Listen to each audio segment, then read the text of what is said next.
Tourists come for the spectacle.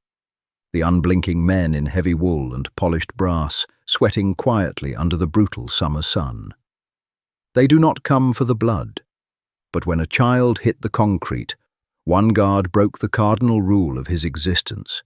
He moved, and it ruined his life. Heat radiating off the palace tarmac smelled like melting tar and stale pretzel salt. Declan tasted copper in the back of his throat. He always did when the temperature crept past 80 degrees. Standing rigidly inside the sentry box, he felt a bead of sweat detach from his hairline, track a slow, agonizing path down his temple, and settle into the coarse wool collar of his scarlet tunic. He couldn't scratch it. He couldn't wipe it. He could only breathe shallow and measured, staring through the thick crush of tourists pressed against the wrought-iron gates 200 yards away. Declan hated the tourists. He didn't harbour a grand philosophical hatred. It was a cynical blue-collar resentment born of tired knees and pinched toes. They treated him like architecture, a painted wooden soldier. They shoved their camera phones through the bars, flashed blinding lights in his eyes, and yelled cheap insults, trying to provoke a flinch. His boots, polished to a mirror shine, felt like iron traps. Inside them, his toes were numb. The 18-inch bearskin cap resting on his skull weighed barely 1.5 pounds. But after an hour in the dead, windless heat, it felt like an anvil pressing his vertebrae together. 42 minutes left, he told himself. 42 minutes until the relief march. He visualized the cramped, damp break room, a lukewarm cup of tea, peeling the damp tunic off his chest. Across the wide, empty gravel courtyard beyond the gates, the crowd was a shifting mass of neon t-shirts, sunburned shoulders, and waving hands. The noise was a dull, constant roar of overlapping languages, crying babies, and the distant mechanical groan of London traffic. Then Declan's eyes snagged on the boy. He didn't want to look at him. Fixing your gaze on a single person broke the middle-distance stare protocol, but the kid stood out. He was small, maybe 7 or 8, wearing a faded blue baseball cap. What caught Declan's attention wasn't the boy's presence, but his posture. The kid wasn't pressing against the gates like the others. He was swaying. Even from 200 yards away, with the sun glaring off the gravel, Declan could see the sickly waxen sheen of the boy's face. He looked like a dirty bedsheet. Beside him, a woman, presumably his mother, was entirely absorbed in her phone, her thumb swiping, furiously oblivious to the fact that her son's knees were buckling. Say something. Declan thought his jaw clenched so tight his teeth ached. Look down, you stupid woman. Look at your kid. But she didn't.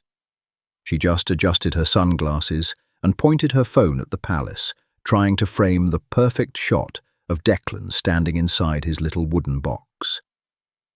The boy's head lolled to the side. His lips were visibly grey. Declan's fingers twitched against the polished wood of his rifle stock. A direct violation of standing orders. Do not move.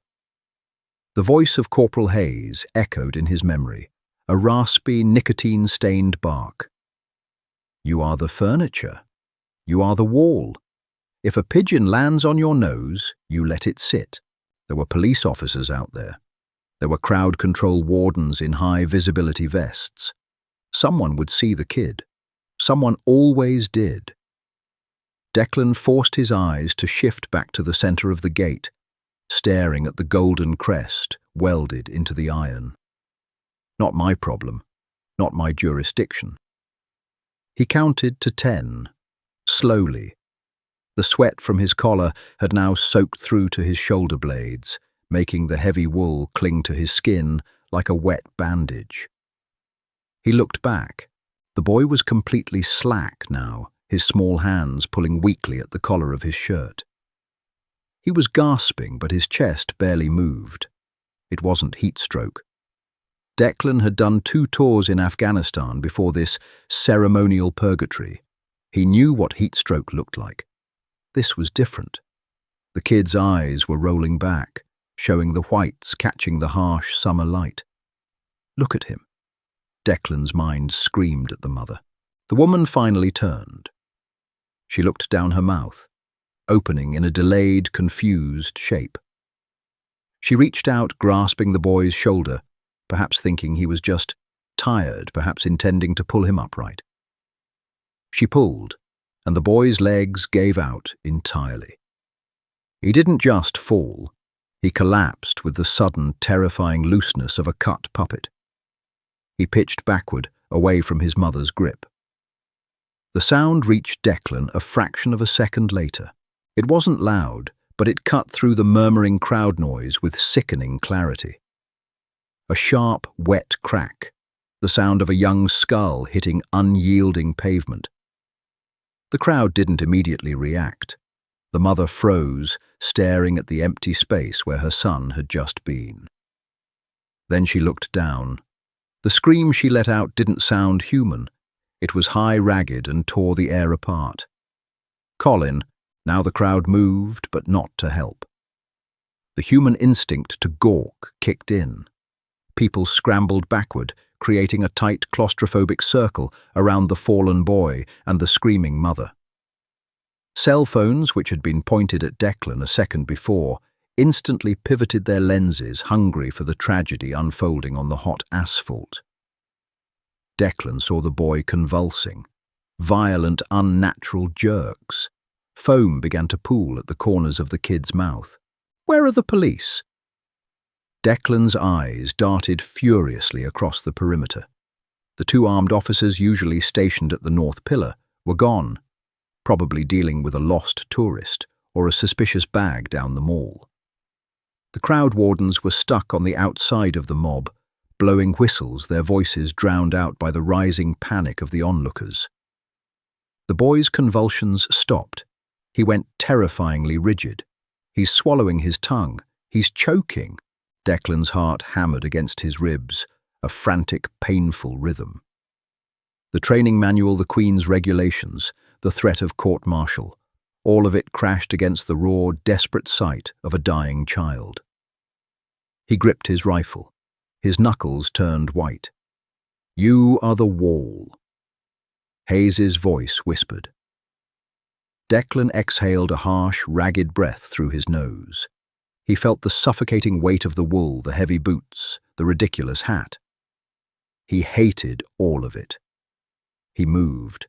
The first step was a catastrophic breach of protocol. The second was a declaration of war against his own career. Declan stepped out of the sentry box. He didn't march. He didn't turn with a crisp, measured pivot. He vaulted forward, his heavy, iron-shod boots scraping brutally against the gravel. In his right ear, the comms piece crackled to life. "Sentry Post 4, hold your position. I repeat, Sentry 4, halt." It was the control room. They had him on the CCTV. Declan ignored it. The distance from the sentry box to the front gates was 200 yards. On a track in running shoes, it was a 20-second sprint. In 14 pounds of ceremonial gear carrying an SA-80 rifle, it was a nightmare. His first few strides were clumsy. His knees, stiff from an hour of absolute immobility, screamed in protest. He forced them to bend, driving his legs forward. The gravel kicked up behind him in sharp grey bursts. "Sentry 4, Declan, what the hell are you doing? Get back in your box." Corporal Hayes's voice was no longer a bored drone. It was laced with genuine panic. Declan reached up with his left hand and ripped the chin strap of the bearskin away from his face.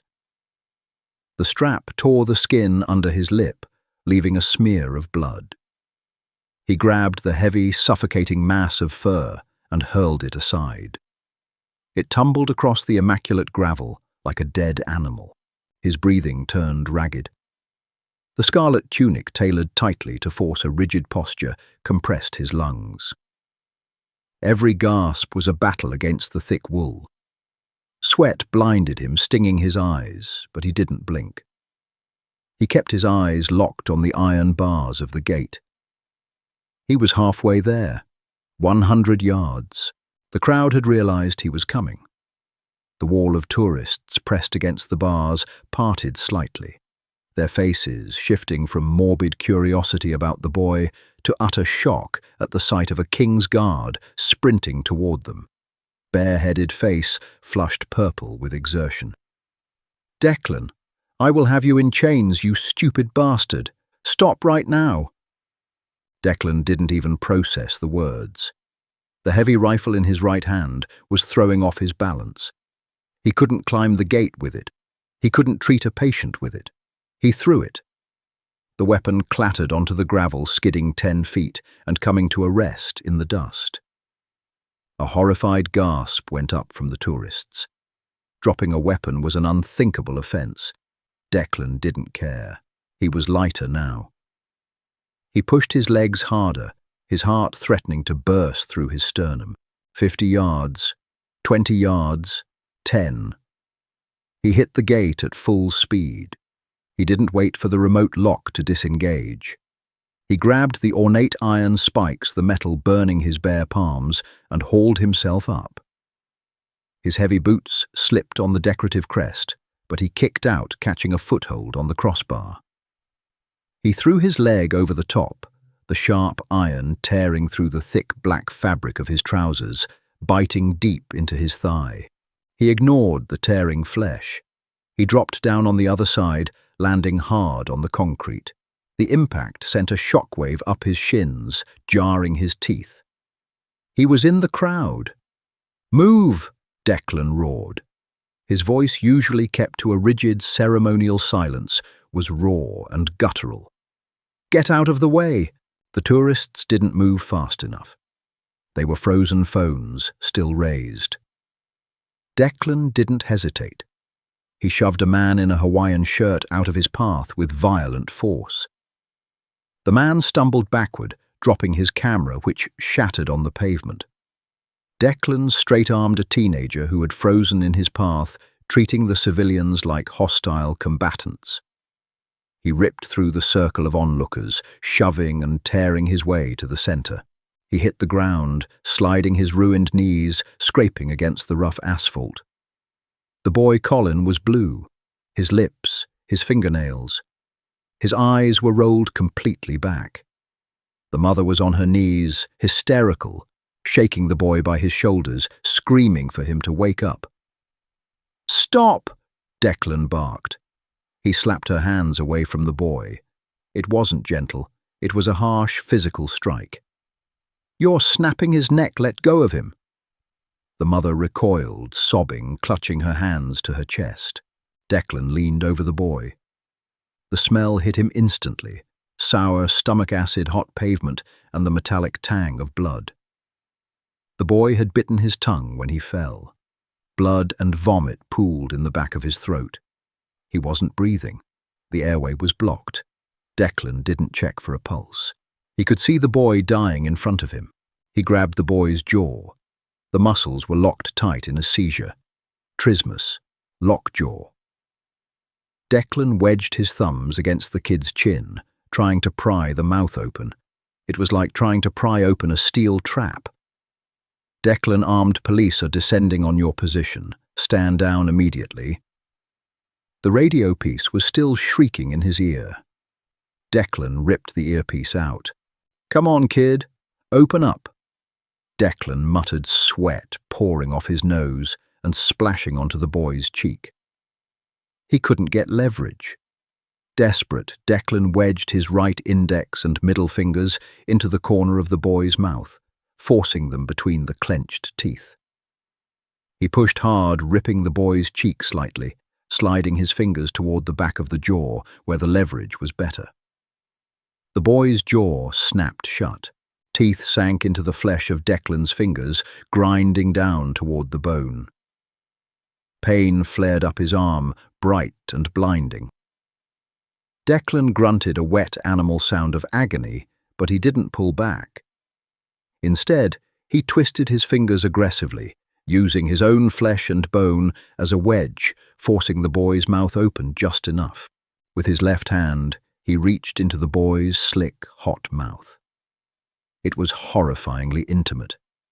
He felt the slippery muscle of the tongue, the jagged edge of a broken tooth, the thick, foul-smelling sludge of vomit blocking the throat. Declan swept his finger blindly, scooping the obstruction out. He pulled his hand back, dragging a thick clot of half-digested food and blood onto the pavement. The boy still didn't breathe. Declan grabbed the collar of his own pristine scarlet tunic. He gripped the heavy wool and yanked. The brass buttons popped like tiny gunshots, scattering across the asphalt. He tore a strip of the fabric loose, wadded it up, and roughly wiped the remaining bile from the boy's mouth and nose. He pinched the boy's nose shut, sealed his own mouth over the small blood-smeared lips, and blew. Declan's first breath into the boy's lungs met a wall of solid resistance. The air simply bounced back, filling Declan's own cheeks, leaking out the sides of their sealed mouths with a wet, pathetic hiss. He pulled back, gasping for fresh air. The taste of the kid's mouth was rancid, a mixture of sour milk stomach acid and the sharp metallic tang of blood from the bitten tongue. Declan spat a thick glob of saliva onto the pavement. His right hand, still jammed between the boy's molars to keep the airway open, throbbed with a sickening intensity. He could feel the kid's teeth grinding against the periosteum of his index finger. It felt like his finger was caught in a bench vise. "Come on!" Declan muttered, his voice barely a rasp. "Don't do this." He adjusted the angle of Colin's head, tilting the chin further back. The boy's neck was frighteningly limp, like a wet towel. Declan pinched the small freckled nose, again took a deep breath of the thick, smog-heavy London air and forced it down the boy's throat. This time the chest rose. It was a small, unnatural movement, dictated entirely by Declan's lung capacity, but the air went in. Declan pulled away and watched the chest fall. He counted to 3, staring at the waxen skin of the boy's throat, and blew again. Around him, the crowd was a chaotic, screaming blur. It felt like the volume of the world had been cranked to maximum. The mother was still weeping her hands, pulling at her own hair in a gesture of pure, helpless terror. Cell phone shutters clicked incessantly. A few people were yelling for an ambulance, their voices cracking with panic.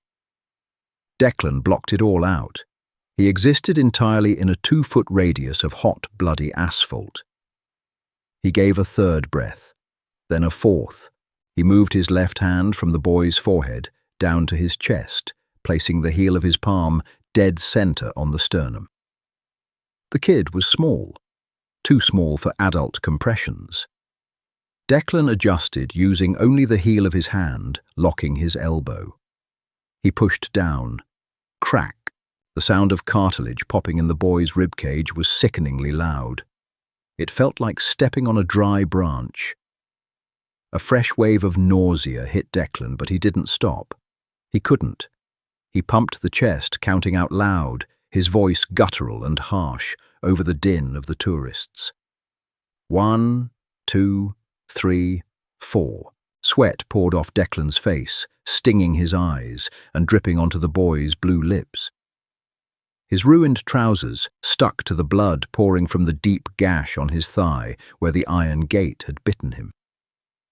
He felt lightheaded. The suffocating heat of the scarlet tunic, now torn open at the collar, trapped his body, heat like an oven. 15, 16. Then a sudden violent shudder ripped through the boy's body. Colin's chest heaved on its own, a massive, jagged inhalation that sounded like a piece of heavy fabric tearing. The boy rolled onto his side and immediately vomited. It was a torrential, violent purge, a mix of half-digested food and bright red blood splashing across Declan's polished black boots and bare hands. Colin opened his eyes. They were completely unfocused, rolling wildly in their sockets, but he was breathing. It was a wet, ragged, rattling sound, but air was moving. The boy began to cry a weak, reedy whimper that sounded like a dying kitten. The mother shoved forward, throwing herself onto the pavement. She wrapped her arms around the boy's shoulders, dragging him into her lap, sobbing incoherently, rocking him back and forth. Declan fell back onto his haunches. His breathing was ragged, his chest heaving violently. He looked at his right hand. The index and middle fingers were mangled. Deep purple indentations from the boy's teeth broke the skin, surrounded by a rapidly swelling ring of red, angry flesh. Blood dripped steadily from his knuckles, pooling in the dust. He didn't feel relief. He didn't feel like a savior. He just felt an overwhelming, crushing exhaustion and a deep, cynical certainty that his life as he knew it was entirely over. "Get on the ground now, face down, hands behind your head." The voice was amplified, distorted by a megaphone, and accompanied by the heavy, rhythmic thud of combat boots, armed police. The Ministry of Defense officers stationed around the perimeter had finally pushed through the mob. They didn't see a rescue. They saw a terrifying anomaly, a King's Guard out of uniform, bareheaded, covered in blood, sitting in the middle of a screaming crowd. In the heightened paranoia of modern London, a soldier sprinting from his post and vaulting a fence looked exactly like an active threat. "I said on the ground, soldier." Before Declan could even process the command, a heavy hand grabbed the torn collar of his tunic. He was jerked backward with brutal force.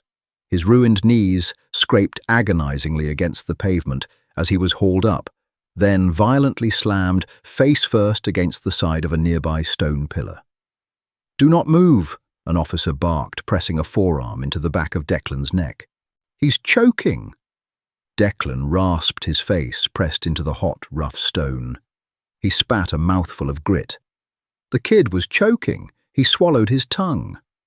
"Shut your mouth," the officer yelled. Hands patted him down, roughly searching for weapons. They wrenched his arms behind his back. When they grabbed his right hand to apply the zip ties, the agony of the bite wound flared so brightly that Declan's vision actually whited out for a fraction of a second. He let out a sharp, involuntary hiss of pain. Through the legs of the officers surrounding him, Declan could see the mother still rocking the boy. Paramedics were finally breaking through the inner ring of the crowd, carrying heavy orange bags. The tourists were still filming. Hundreds of glowing rectangles pointed directly at him as he was pinned against the stone. "Target secured," one of the officers barked into a shoulder radio. "We have the rogue sentry. Ambulance is on scene for the civilian casualty." They pulled Declan away from the pillar and spun him around. Two officers gripped his biceps, practically carrying him. As they marched him back toward the heavy iron gates, the crowd parted. Nobody cheered. Nobody clapped. The tourists stared at him with a mixture of fear and morbid fascination. He was a spectacle again, just a different kind. He looked back toward the courtyard. His bearskin cap lay in the dirt like a forgotten prop. 20 yards away, his SA-80 rifle rested in the gravel, an abandoned, unpardonable sin. He had broken the wall, and the ceiling was about to crash down on him. The guardroom smelled intensely of bleach and old floor wax. It was a distinct institutional odor that seemed designed to strip away any remaining sense of humanity. The transition from the blazing, chaotic heat of the courtyard to the subterranean chill of the barracks felt like stepping onto a different planet. They dumped Declan into a hard wooden chair beneath a flickering fluorescent tube that hummed with a maddening, relentless pitch. His scarlet tunic was ruined. The heavy wool was stained dark brown with the boy's blood, and vomit the fabric torn where he had ripped it open. His black trousers were shredded at the left thigh, the fabric cemented to his leg by dried, crusting blood from the iron gate. He sat in silence, the zip ties cutting sharply into his wrists. His hands were numb, save for the intense, rhythmic throbbing in his bitten fingers. The adrenaline that had fueled his frantic sprint had entirely evaporated, leaving behind a cold, hollow shell of exhaustion. His knees ached with a dull, sickening heat. The heavy steel door swung open. Captain Davies walked in. Davies was everything Declan despised about the upper ranks. Impeccably groomed, sharply pressed, and utterly devoid of anything resembling empathy. He was a man who lived and died by the manual, a creature of ceremony and optics. He didn't look at Declan's bleeding hand or the gash on his leg. He looked at the torn uniform. "You abandoned your post," Davies said. His voice wasn't angry. It was flat, cold, and quiet, which was infinitely worse. Declan stared straight ahead, picking a spot on the cinder-block wall behind the captain. "Sir, you abandoned your post," Davies repeated, pacing slowly across the linoleum. "You discarded your rifle, a loaded military-issued firearm, in a public space. You discarded your headdress. You scaled the perimeter fence. You assaulted 2 civilians in the crowd. I pushed them out of the way, sir." Declan said, his voice a hoarse croak. His throat felt like it was lined with sandpaper. The boy was in cardiac arrest. He was cyanotic. He was suffocating. Davies stopped pacing and turned to face him. "You are not a paramedic, Declan. You are a sentinel. Your job, your sole unyielding responsibility, is to guard that gate. Do you know what happens when a sentinel drops his weapon and runs into a crowd of 2,000 tourists? A child doesn't die, sir." The words slipped out before Declan could stop them. A bitter, insubordinate truth. Davies's eyes narrowed into tiny, dangerous slits. He stepped closer, leaning over the chair, until Declan could smell the stale coffee on his breath. "What happens, guardsman, is a security crisis. You created a panic.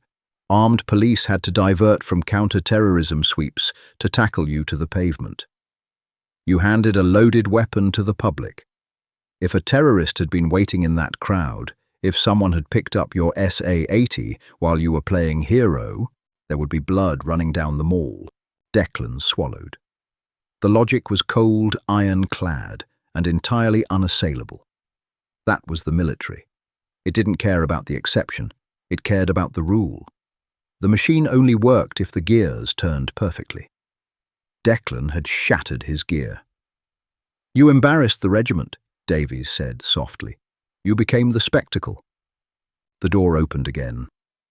Corporal Miller, a young combat medic with dark circles under his eyes, slipped into the room carrying a stainless steel tray. He looked nervously at Captain Davies, then at Declan. "Cut him loose," Davies ordered, stepping back. "Patch him up enough for the holding cells. The Royal Military Police will take him to Colchester in the morning." Miller pulled a pair of heavy shears from his pocket and snipped the thick plastic zip ties. The sudden release of pressure sent a wave of agonizing pins and needles shooting up Declan's arms. He slumped forward slightly, clutching his ruined right hand. "Let's see it," Miller muttered, pulling up a stool. Declan extended his hand. The puncture wounds from the boy's teeth were deep, ragged, and weeping a clear, yellowish fluid. The surrounding tissue was severely swollen, stretching the skin tight. "Human bites are filthy," Miller said, shaking his head. He uncapped a bottle of iodine. "This is going to burn like hell, mate." Miller poured the dark brown liquid directly into the open wounds.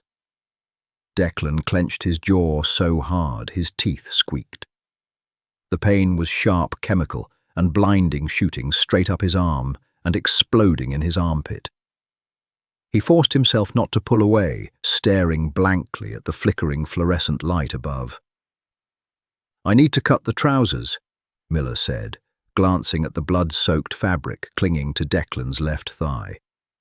"Gate took a chunk out of you." "Do it," Declan grunted. The heavy shears bit through the thick black wool. As Miller peeled the fabric away from the wound, the dried blood tore the skin, ripping open the gash anew. Fresh blood spilled down Declan's leg, bright red against the pale skin. It was a deep, jagged tear, roughly 4 inches long, the subcutaneous fat visible beneath the severed dermis. Requires stitches. Miller noted grimly, preparing a syringe of local anesthetic. And a massive dose of broad-spectrum antibiotics for the hand. If that bite gets infected, you could lose the fingers. Captain Davies watched the procedure with mild distaste, as if Declan were a piece of defective machinery leaking oil onto his clean floor. "Your career is over, Declan." Davies said, his voice echoing slightly in the bare room. "Dishonourable discharge, loss of pension. You'll face a court-martial for dereliction of duty, abandoning a firearm, and conduct to the prejudice of good order and military discipline. You will likely serve time in the glass house." Declan felt the needle pierce the skin of his thigh. He watched the medic push the plunger, numbing the torn flesh. He thought about the 200 yards of gravel. He thought about the suffocating heat of the sentry box, the endless hours of standing perfectly still while tourists treated him like a piece of furniture. He thought about the terrifying sound of a small skull hitting the concrete and the violent, life-affirming purge of vomit that proved the kid was still alive. He looked up at Captain Davies. His face was pale, smeared with dirt and dried blood. His uniform was in tatters. His body was broken and throbbing with pain. He was going to prison. He was going to lose everything he had spent the last 8 years building. "Understood, sir," Declan said. And for the first time since he had stepped out of the sentry box, he realized he didn't regret a single step. Colchester Military Prison smelled like damp chalk and industrial bleach. For 45 days, Declan stared at a ceiling painted the color of dirty dishwater, counting the hairline fractures in the plaster. The trial had lasted less than 2 hours. The prosecution didn't need to build a complex narrative. They simply played the tourist footage on a flat-screen monitor. The video was damning. There was Declan, a blur of unauthorized scarlet, vaulting the iron spikes, like a desperate animal, leaving the military-issued weapon lying in the dust. The presiding officer, a man with skin like old parchment and a voice entirely devoid of inflection, didn't care about the cyanosis on the boy's lips. He didn't care about the lockjaw. He cared about the SA-80 rifle, abandoned in the gravel. A discarded weapon was an unforgivable sin against the establishment. They stripped him of his rank, his pension, and his right to wear the uniform. The dishonourable discharge was a piece of cheap, laser-printed paper, handed to him in a thin, manila envelope. There was no ceremony, no bugle call, just a quiet escort to the front gate on a Tuesday morning, where the English sky was a bruised, heavy grey, spitting fine rain onto the pavement. 6 months later, the smell of wet pavement was replaced by the sharp, metallic tang of motor oil and burnt clutch fluid. Declan slid out from under a rust-eaten Ford Transit, the cold concrete seeping through the back of his faded blue coveralls. He wiped a streak of black grease from his forehead with the back of his wrist. The garage was small, wedged between a boarded-up pub and a discount grocery store in South London. It was loud, chaotic, and wonderfully disorganized. Wrenches lay scattered across grease-stained workbenches. The radio in the corner blared a distorted rock track over the violent hiss of a pneumatic drill. It was the exact opposite of the palace courtyard. Declan loved it. He tossed a heavy socket wrench onto the tool cart. His right hand didn't quite open all the way. The puncture wounds from Colin's teeth had scarred over, leaving tight, glossy puckers of pink flesh on his index and middle fingers. The infection had settled deep into the tendons before the military antibiotics finally killed it off. Now there was a permanent stiffness, a dull, throbbing ache that flared up whenever the temperature dropped. His left thigh, where the iron gate had ripped him open, bore a jagged, ugly purple line that made him walk with a slight, almost imperceptible drag when he was tired. "Oi, Dec!" shouted Terry, the garage owner, a thick-necked man permanently stained with soot. He pointed a stubby, oil-slicked finger toward the tiny front office. "Postman dropped something for you. Looks a bit posh." Declan grabbed a rag, scrubbing the worst of the grime from his palms as he walked into the cramped office. It smelled intensely of stale cigarette smoke and cheap instant coffee. On the cluttered desk, sitting atop a pile of unpaid invoices, was a crisp white envelope. It wasn't official government mail. It was forwarded from his old barracks address, bearing a half-dozen red redirection stamps. The return address was a residential street in Leeds. Declan picked it up. The paper felt thick, heavy.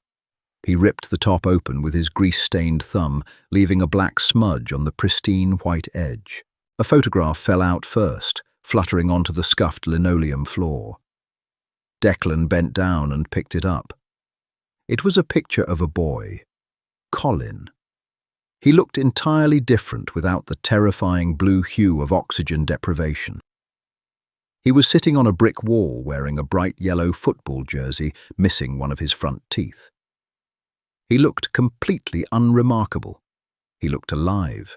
Declan felt a strange, tight knot form at the base of his throat.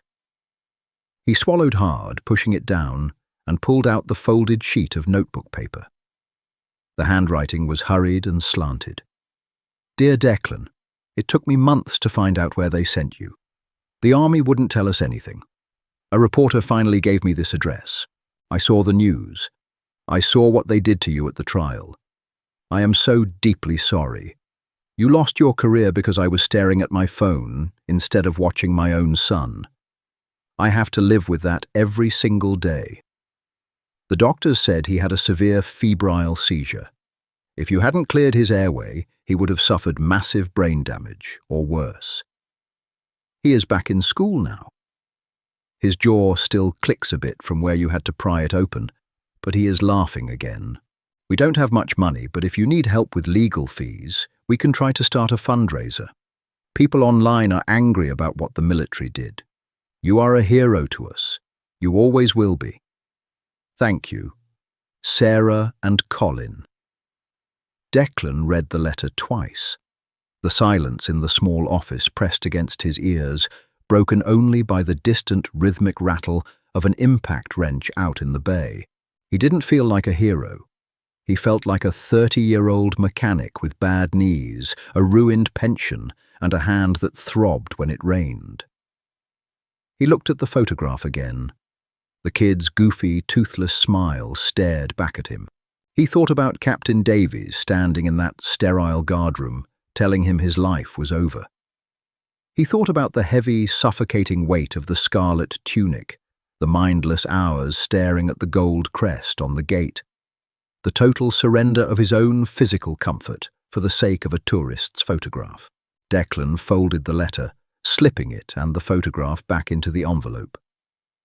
He opened the bottom drawer of the metal desk, a drawer filled with spare fuses, loose screws, and a half-eaten packet of biscuits. He tossed the envelope inside and shoved the drawer shut with his knee. Fundraisers, media interviews, public outrage. He didn't want any of it. He had spent 8 years of his life as a public spectacle, a prop for other people's entertainment. He was entirely done being looked at. He walked back out into the noise and the grit of the garage. The air was thick with the smell of evaporating brake cleaner. "Everything all right, mate?" Terry asked, looking up from the engine bay of the Transit. Declan picked up his wrench. The cold steel felt heavy and real in his scarred hand. He flexed his stiff fingers, feeling the familiar grounding pull of the damaged tendons. "Yeah, Terry." Declan said, his voice rough, slipping easily back into the blue-collar rhythm of the shop. "Everything's exactly where it's supposed to be. Hand me that socket set, will you?" He slid back under the chassis of the van, letting the shadows of the heavy machinery swallow him whole. No crowds, no cameras, no polished boots, just the grease, the metal, and the quiet, undeniable rhythm of a beating heart. Sometimes doing the right thing means losing everything you worked for.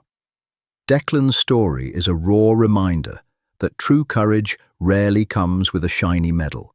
It usually comes with a heavy price.